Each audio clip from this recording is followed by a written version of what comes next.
মালদার মানিকচকের বন্যা পরিস্থিতি পরিদর্শন করে দুর্গতদের মধ্যে ত্রাণ বিলি করলেন রাজ্যের উত্তরবঙ্গ উন্নয়ন দপ্তরের প্রিন্সিপাল সেক্রেটারি মনীশ জৈন।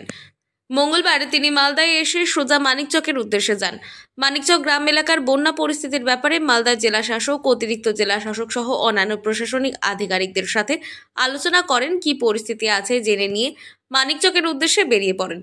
এরপর তিনি মানিকচক গ্রাম পঞ্চায়েত এলাকার বন্যা কবলিত 4টি বুথের প্রায় 600 জন মানুষের হাতে সরকারি ত্রাণ সামগ্রী তুলে দেন।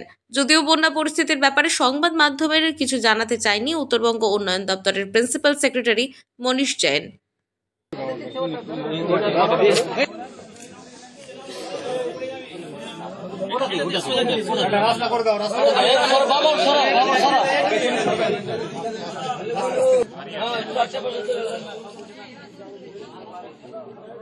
আমি ওটা রাস্তা খুলে রাখবো।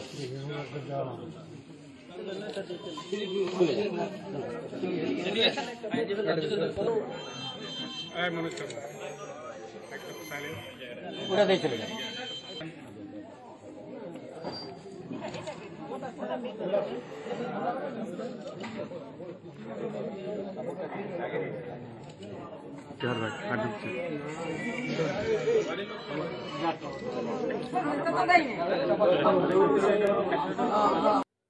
মালদা থেকে দেবাশিস পালের রিপোর্ট, আনন্দ বার্তা।